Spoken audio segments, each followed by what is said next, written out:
Les méditations métaphysiques de René Descartes sont constituées de 6 chapitres principaux.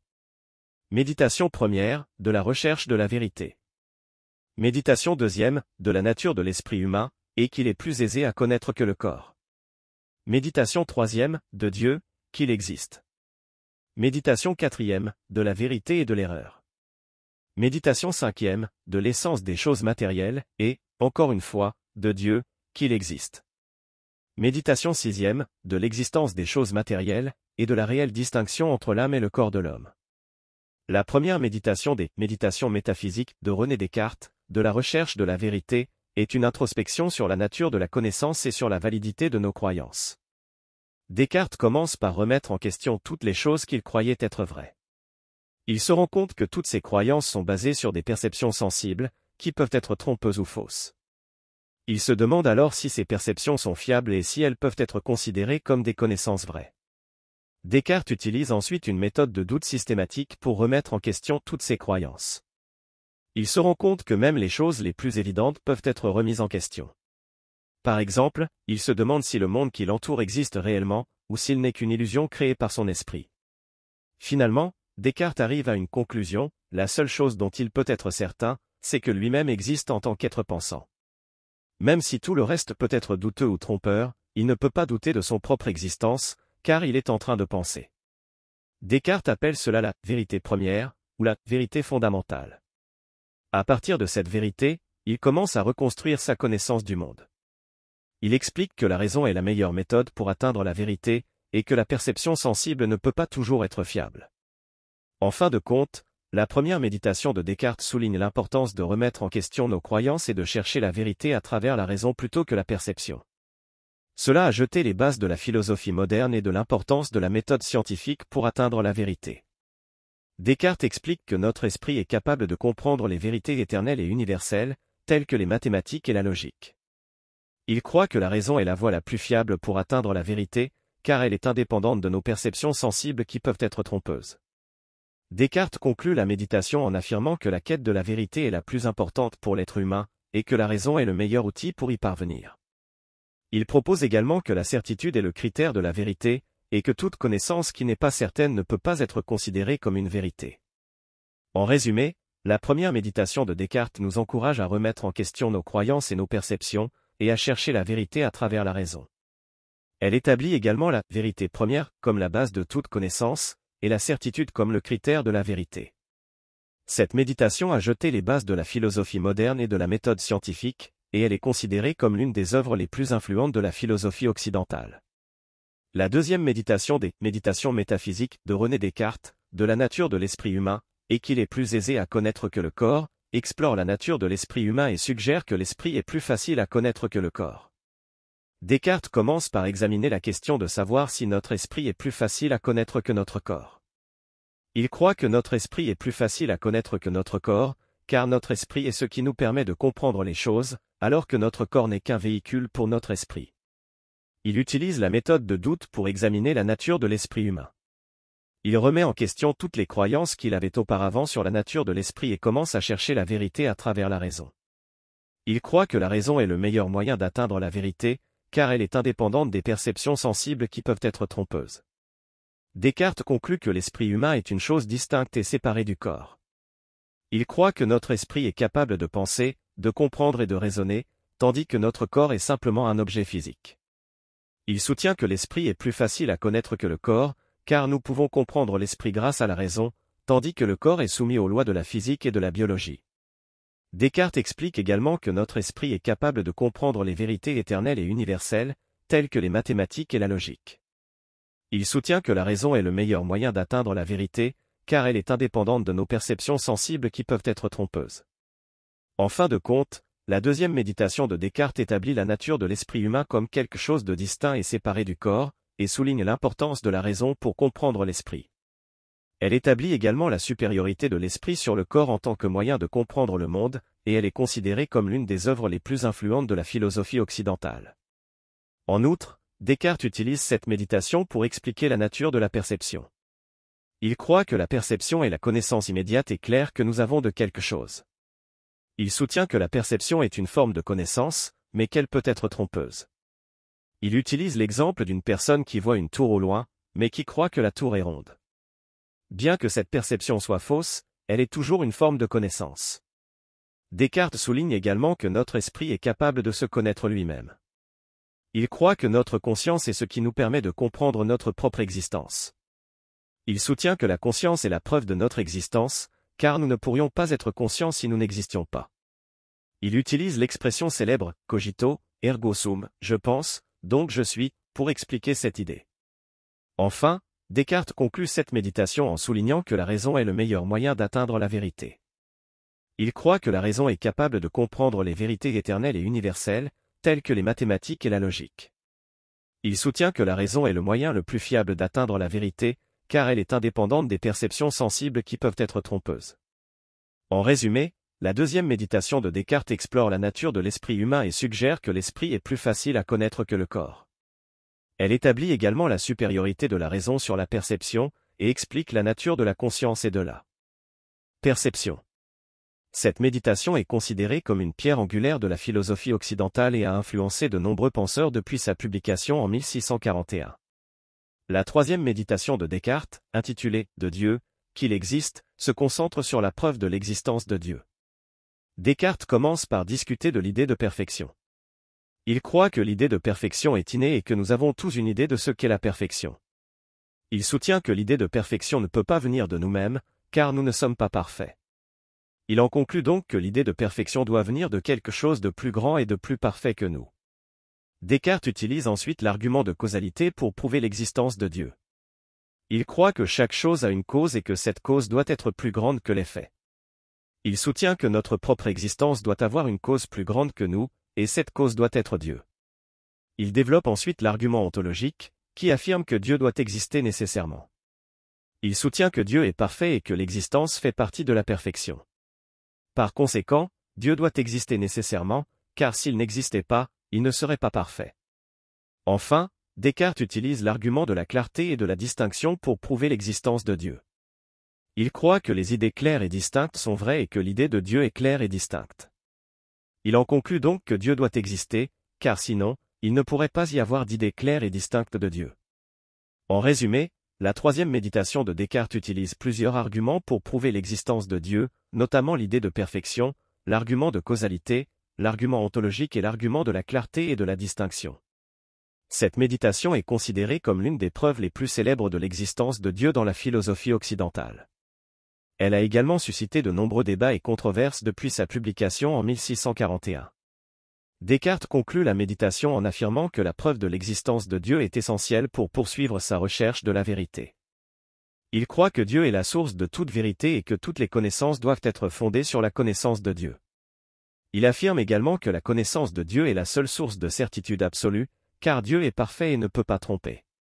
Descartes conclut en soulignant l'importance de la prière et de la méditation dans la recherche de la vérité. Il croit que la prière est essentielle pour se rapprocher de Dieu et pour obtenir la grâce nécessaire pour comprendre la vérité. Il encourage les lecteurs à méditer sur les preuves de l'existence de Dieu et à chercher la vérité avec diligence et détermination. En résumé, la troisième méditation de Descartes est une exploration de l'existence de Dieu et de son rôle dans la recherche de la vérité. Descartes utilise plusieurs arguments pour prouver l'existence de Dieu et souligne l'importance de la prière et de la méditation dans la recherche de la vérité. Cette méditation est considérée comme l'une des preuves les plus influentes de l'existence de Dieu dans la philosophie occidentale et a eu un impact considérable sur la pensée philosophique et religieuse depuis sa publication. Dans la quatrième méditation des méditations métaphysiques, Descartes explore la nature de la vérité et de l'erreur, ainsi que leur relation avec l'esprit humain. Descartes commence par examiner la nature de la vérité. Il affirme que la vérité est un état de connaissance qui est clair et distinct, et qu'elle est liée à l'existence de Dieu. Il soutient que la vérité ne peut être connue que par l'âme, car elle est distincte du corps et peut connaître les choses sans l'intermédiaire des sens.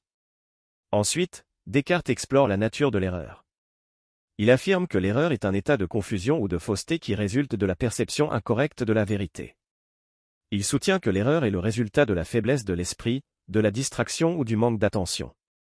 Il affirme également que l'erreur peut être corrigée par la perception claire et distincte de la vérité.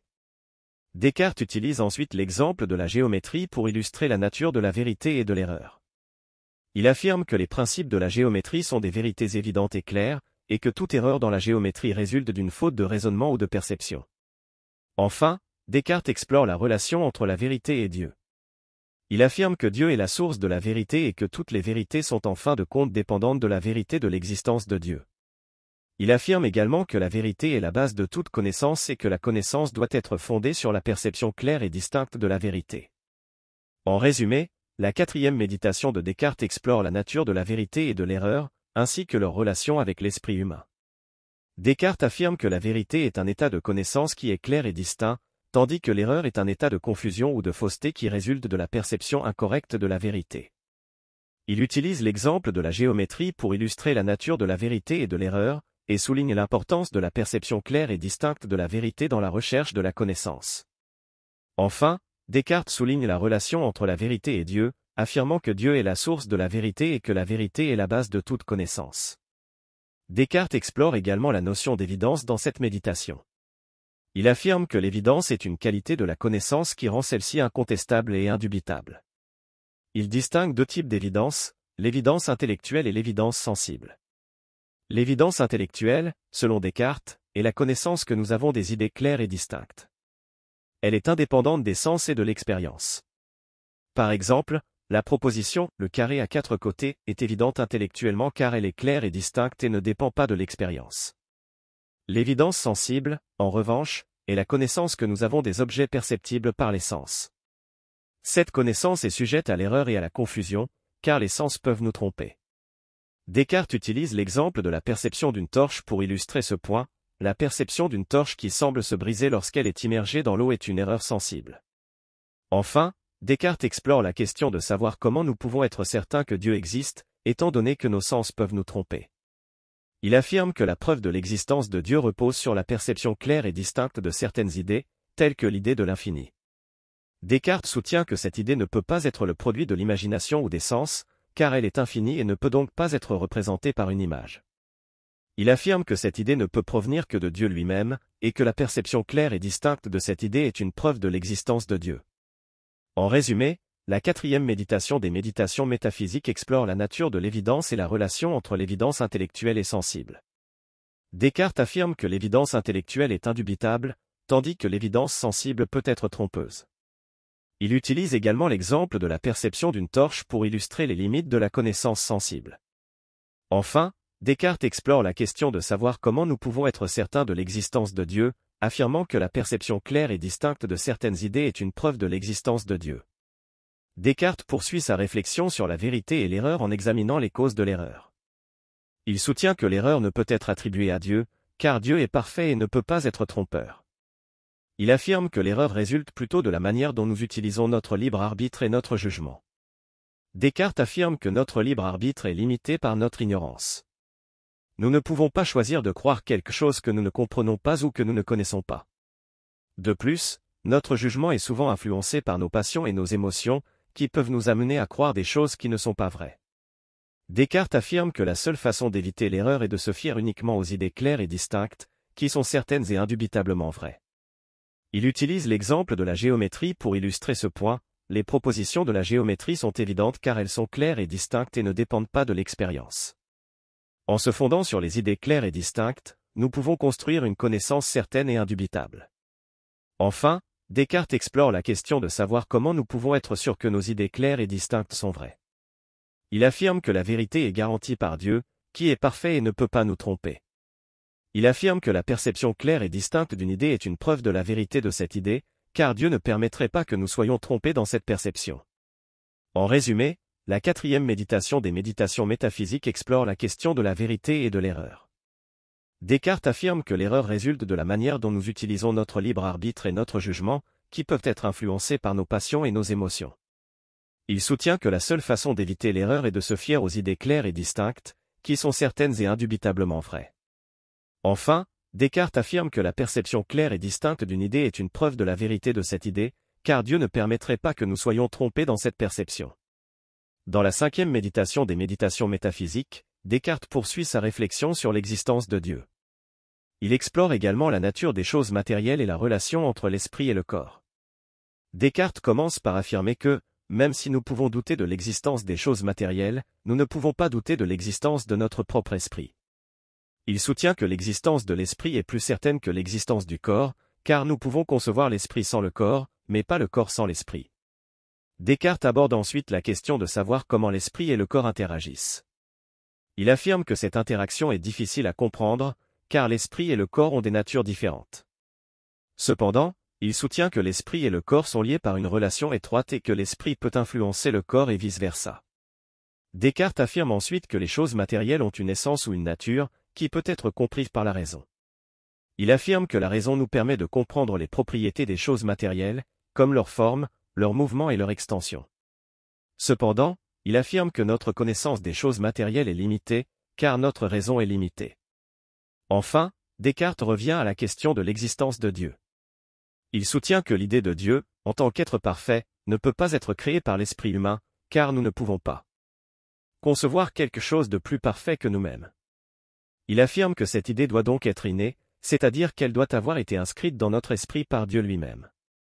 Descartes conclut donc que Dieu existe nécessairement, car l'idée de Dieu est claire et distincte et ne peut pas être inventée par l'esprit humain. En résumé, la 5e méditation des méditations métaphysiques explore la nature des choses matérielles et la relation entre l'esprit et le corps. Descartes affirme que l'existence de l'esprit est plus certaine que l'existence du corps et que l'esprit et le corps sont liés par une relation étroite. Il soutient également que les choses matérielles ont une essence ou une nature, qui peut être comprise par la raison, mais que notre connaissance des choses matérielles est limitée. Enfin, Descartes affirme que l'idée de Dieu est innée et que Dieu existe nécessairement, car l'idée de Dieu ne peut pas être inventée par l'esprit humain. Descartes développe également sa conception de Dieu comme étant parfait, infini et nécessaire. Il soutient que l'existence de Dieu est la seule explication satisfaisante de l'existence des choses matérielles et de l'existence de notre propre esprit. Il affirme que Dieu est la cause première de tout ce qui existe, y compris de l'existence de notre propre esprit. Enfin, Descartes explore la question de savoir si les choses matérielles peuvent exister en dehors de notre esprit. Il affirme que les choses matérielles ont une existence indépendante de notre esprit, mais qu'elles ne peuvent être connues que par notre esprit.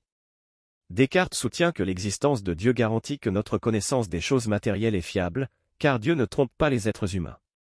En résumé, dans la 5e méditation des méditations métaphysiques, Descartes développe sa conception de Dieu comme étant parfait, infini et nécessaire.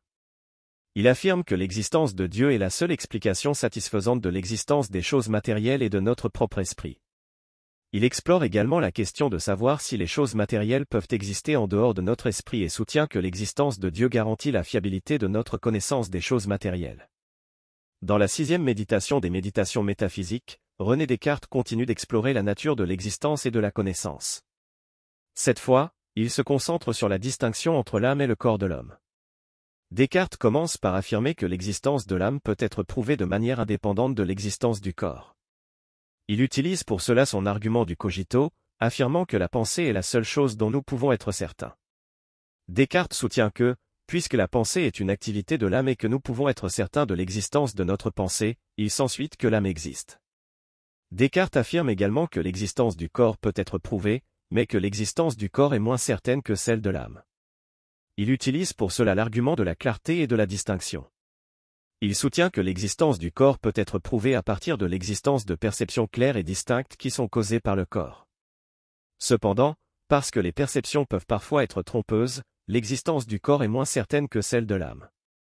Descartes avance ensuite l'idée que l'âme et le corps sont fondamentalement différents et distincts l'un de l'autre. Il soutient que l'âme est une substance pensante, tandis que le corps est une substance étendue. Selon Descartes, ces deux substances ont des propriétés différentes et obéissent à des lois différentes. Descartes affirme également que la relation entre l'âme et le corps est complexe.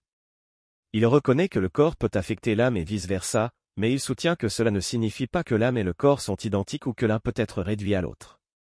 Il conclut que l'âme et le corps sont des substances séparées, mais qu'ils sont unis dans une relation complexe qui est incompréhensible pour l'esprit humain. Enfin, Descartes explore la question de savoir comment l'âme et le corps interagissent. Il affirme que cette question est difficile à résoudre et qu'il n'a pas de réponse définitive.